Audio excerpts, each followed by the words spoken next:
Meus irmãos, há outros caminhos para o entendimento. Não busquem solução através de armas, senão muitos dos que aqui estão irão perecer hoje mesmo.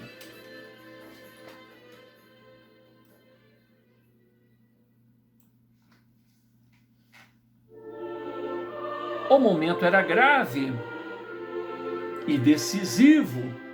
O tempo parecia ter se esgotado. Para todos, até a Diná não compreendeu o ensejo do recado. Sarvinho, primogênito, pede para que retirem o Giuseppe do local, mesmo naquele estado fisiológico. Giuseppe, que estava estirado ao solo, sendo velado pela mãe e a irmã, causa pena ao vê-lo naquelas condições.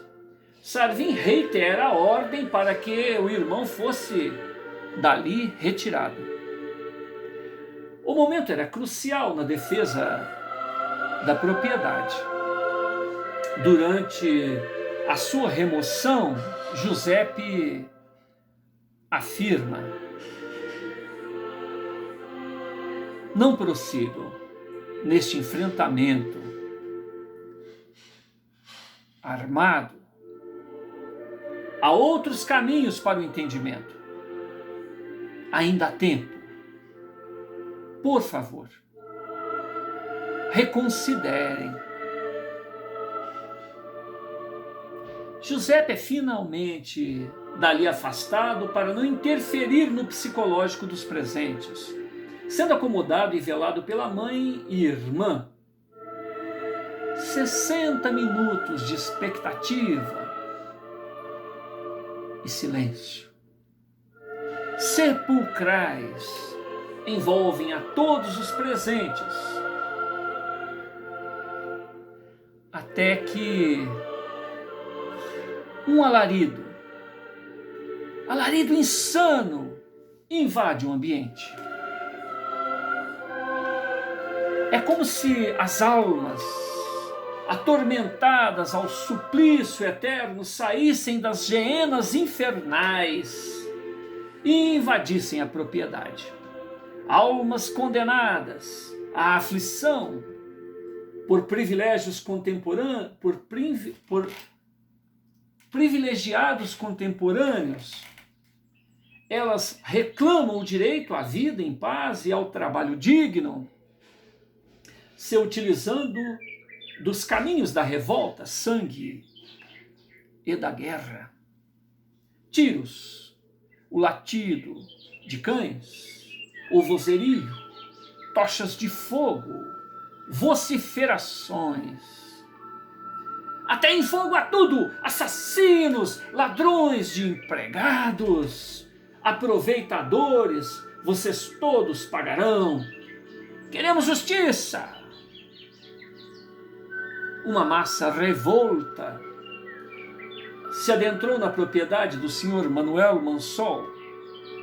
Novos estampidos de armas de fogo despejam projéteis a esmo, pleiteando a dor, o sangue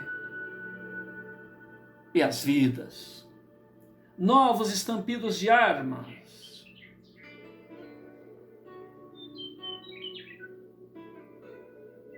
Ali também era guardada a luta corpo a corpo. E todos se municiavam, ou se municiaram de armas brancas improvisadas, punhais, facas, objetos pontiagudos, instrumentos agrícolas, portáteis, capazes de produzir ferimentos graves, do tipo perfurantes e cortantes, berreiros e clamores de glória, de coragem e confiança na vitória eram enunciados de ambas as partes, mesclados aos consequentes gemidos de alguns e pedidos de socorro de tantos outros, gritos de dor decorrente dos ferimentos. Os corpos tombam aqui e ali. Sarvin vê seus companheiros caindo e entra em delírio, passando a atirar por impulso e sem direção. Ele tenta levantar o moral de seus pares, gritando: vamos, companheiros, despejem mais chumbo, chumbo neles! O desespero toma conta do improvisado general quando vê seu pai tombar pesadamente ao seu lado, já sem vida. Outros 6 companheiros também morrem por ali. Projéteis mortais continuam a ricochetear entre as partes conflitantes, até que se percebe a falta de munição. Os aliados de Sarvin estavam ficando sem poder de fogo e também as armas eram de difícil carregamento. Desenha-se um quadro em que os revoltosos estão em vantagem, inclusive por estarem em maior número.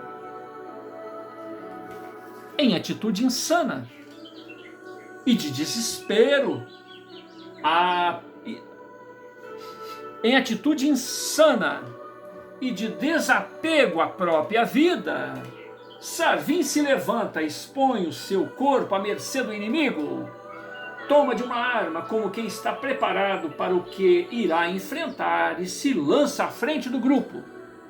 Ele atira aqui e ali, tendo a convicção de que morreria, mas que levaria quantos pudesse consigo, inspirando os seus companheiros, que também passam a ter atitude destemida, destemida e selvagem. Saem a ceifar vidas sem se ocupar da própria segurança. Esta atitude intimida o grupo de rebeldes. Um deles até grita: saiamos daqui!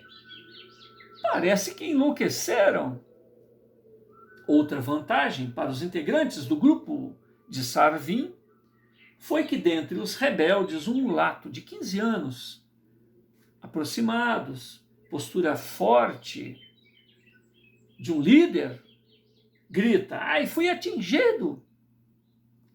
Ao que o grupo rebelde se desorienta e foge.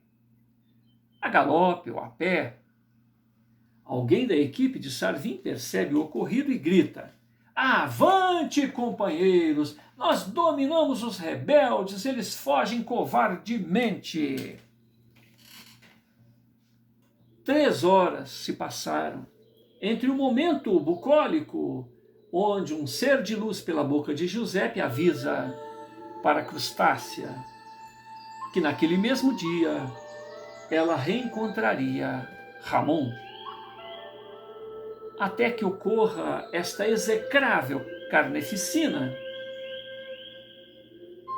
Agora está ali Ramon jovem, líder rebelde, abatido na busca do ideal de igualdade e respeito ao bem comum. São as dores, ferimentos irreparáveis e perdas, onde restam gemidos e agonias, aquelas pessoas. Ambas as partes perderam, vidas preciosas foram ceifadas. Experiência que deveria levar à reflexão de já não querer mais saber quem atirou a primeira pedra. Entretanto, fazendeiros e poceiros saem à cata dos rebeldes, que fugiram, e quando encontrados, os feridos são executados, e para os outros restaram as prisões e torturas.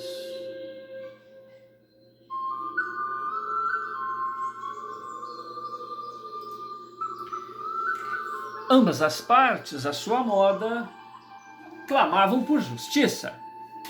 Arrendatários e proprietários lucravam com a mão de obra escrava e de outros funcionários que recebiam pouca paga, mão de obra de vida do índio, negro alforriado e até de brancos com poucos recursos financeiros, os quais se sujeitavam a uma vida de extrema necessidade, no mais das vezes em troca de parco alimento de cada dia. Portanto, são justas reivindicações dos queixosos. Quanto aos privilegiados e seus convivas, quão distantes os interesses humanos ainda estão da lei natural, inscrita na consciência. Filósofos e teóricos de todos os tempos, da ética, política, do direito, legisladores, tribunais, locais e internacionais, têm procurado alcançar cada vez maior parcela da vera justiça, da lex aeternum, e apresentá-la aos seus contemporâneos. Costumes, usos, convenções, jurisprudências, fontes escritas de ordenamentos, constituições, códigos especializados, tratados e acordos internacionais, doutrinas, princípios gerais do direito. Mas os que detêm o poder não permitem que se efetivem, aliciando financeiramente as consciências destes mesmos operadores do direito e da justiça, e torcem as leis e os costumes a favor do seu negócio. De outro lado, fazem o que bem querem, e os operadores da justiça fingem não verem ou adiam consequentes sanções, o mais que podem, restando para a incorruptível e autossuficiente providência divina através da lei do karma, ou EA, né? Vamos ler de novo.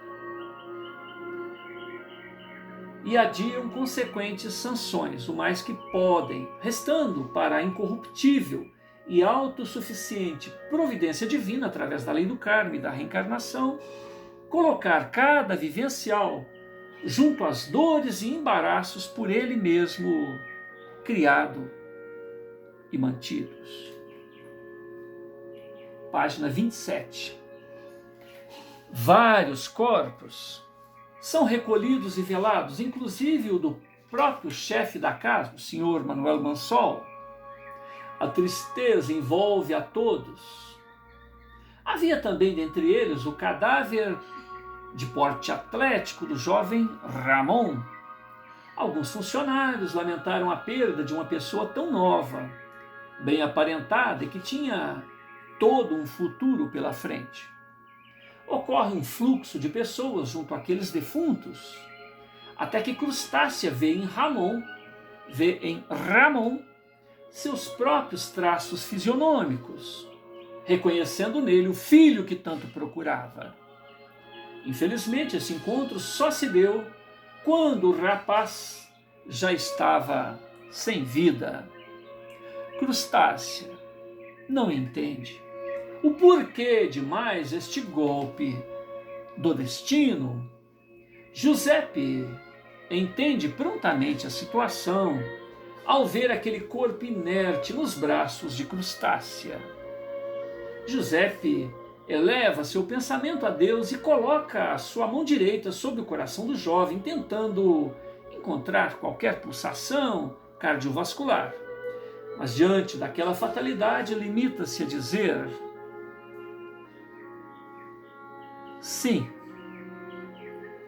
é ele. Que estranho destino Deus reservou para o nosso irmãozinho. Giuseppe entende que não é hora de lamentação. Abandona o rapaz, abençoa o rapaz e, percebendo a dor de Crustácia, a abraça, solidário, e diz: ele cumpriu a sua missão.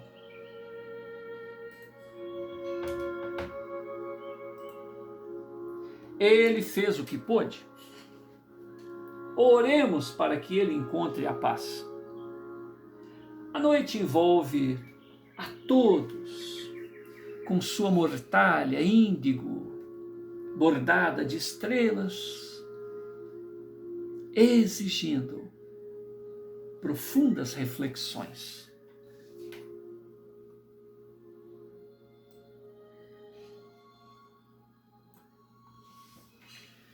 O ser humano nasce frágil e dependente, razão pela qual desde cedo teve necessidade de se organizar, formar grupos, desenvolver modelos comportamentais, éticos, administrativos, onde crenças coletivas profundamente se enraizam em seus integrantes.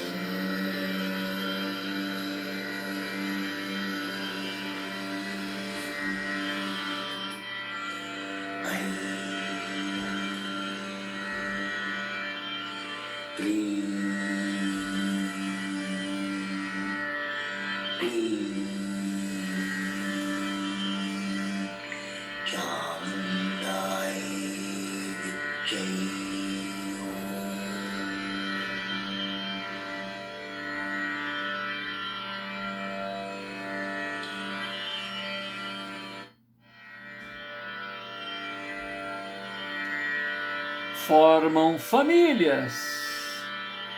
Os governos se estabilizam nestes pressupostos, comportamentos e crenças coletivas.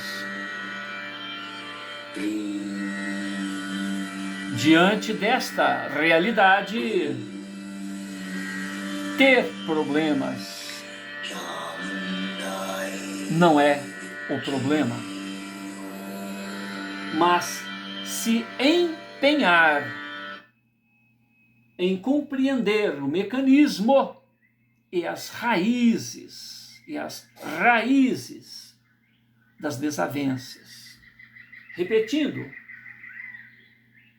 o ser humano nasce frágil e dependente, razão pela qual desde cedo teve necessidade de se organizar, formar grupos, desenvolver modelos comportamentais, éticos, administrativos, onde crenças coletivas profundamente se enraizam em seus integrantes, formam famílias, governos que se estabilizam nesses pressupostos, comportamentos e crenças coletivas.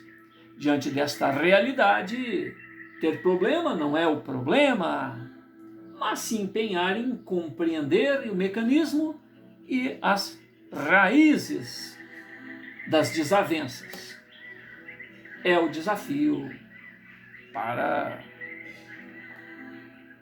os administradores destes povos. Afinal, o que serviu em um tempo certamente terá que ser reciclado diante do irrefreável progresso. Se forem justas as reivindicações, ao administrador cabe alinhar estas necessidades em novas soluções.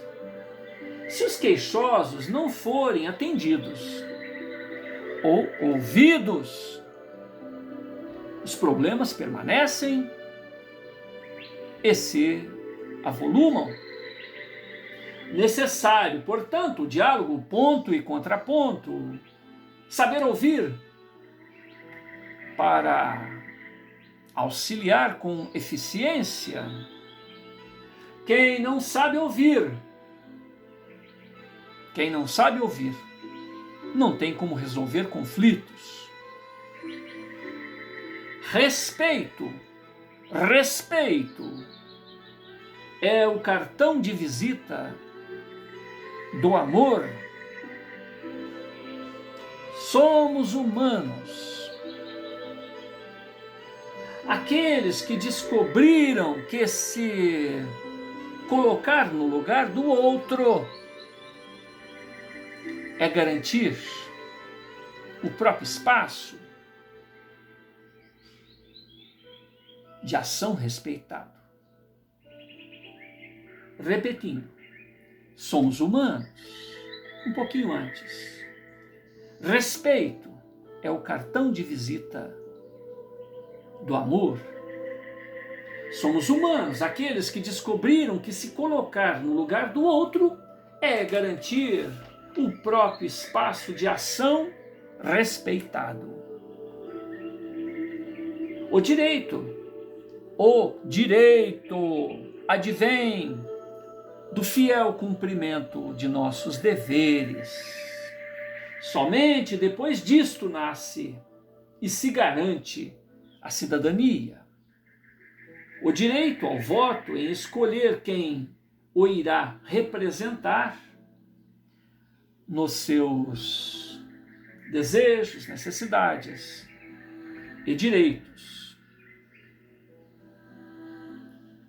Humanidade é se sensibilizar. Humanidade é se sensibilizar e se solidarizar à necessidade de criar habilidades de resolver conflitos, a necessidade de se desenvolver, de se criar habilidades de resolver conflitos. A paciência operosa, e é a paciência a ciência da paz. Paz, que é sempre o caminho do progresso comum. A sabedoria é acessível a todos. Liberdade e justiça não podem ser aprisionadas. Novo dia se inicia na casa de Giuseppe e fica evidente que as razões de prantos e conflitos continuam a exigir soluções. Ainda lastimava quem? Sarvin ainda lastimava não ter acabado com todos os intrusos e mentalmente faz sinistros planos de vingança. Dona Felina, que nunca fizera um bom juízo de Giuseppe, agora faz ou refaz conceitos.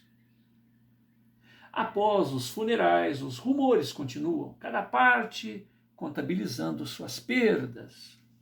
O grupo de Ramon se enfraquecera momentaneamente, uma vez que, sem o temperamento varonil, prudente e organizado do líder, terão que se remanejar e impetrar novas estratégias. Entretanto, os ideais continuam acirrados. Ramon se torna um símbolo de resistência e de desapego pessoal, e seu nome faz agitar o entusiasmo e a esperança no coração de todos os seus pares.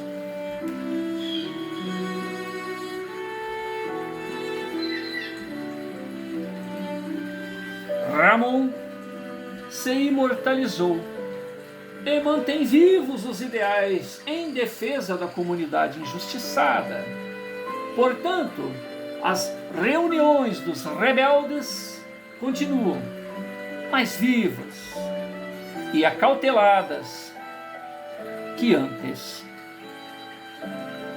Só Deus realmente, para gerir todo este caleidoscópio de interesses, enquanto as partes se recompõem para novos enfrentamentos. Giuseppe, abalado com os acontecimentos, agora resolveu se isolar, não querendo falar com ninguém, nem mesmo com a sua confidente, irmã e amiga Diná, quanto mais com os outros.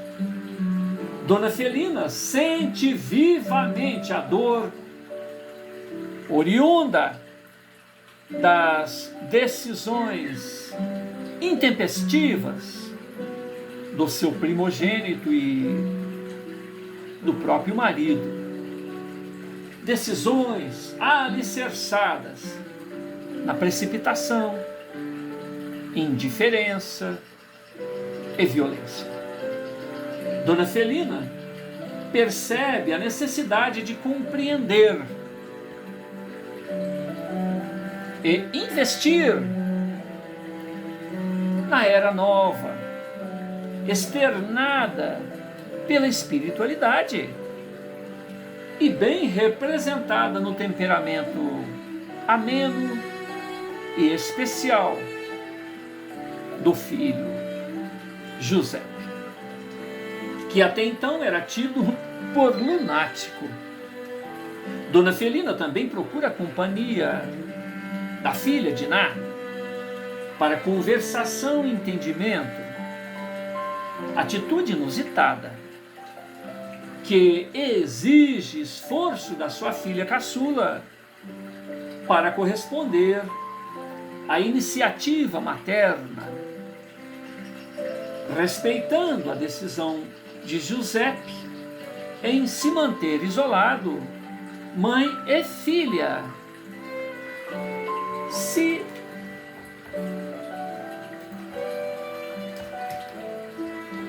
entretêm em colóquios, atitude que a memória de ambas não tem registros anteriores. Dona Felina, percebendo o entusiasmo, Dona Felina, a mãe dos meninos lá, né, mulher do Mansol que morreu, percebendo o afastamento daqueles dois, tão confidentes, tão amigos, tenta improvisar esforços para mudar esta situação, uma vez que eles precisarão muito um do outro. E nós vamos parar por aqui. Estamos na página 28, em meio à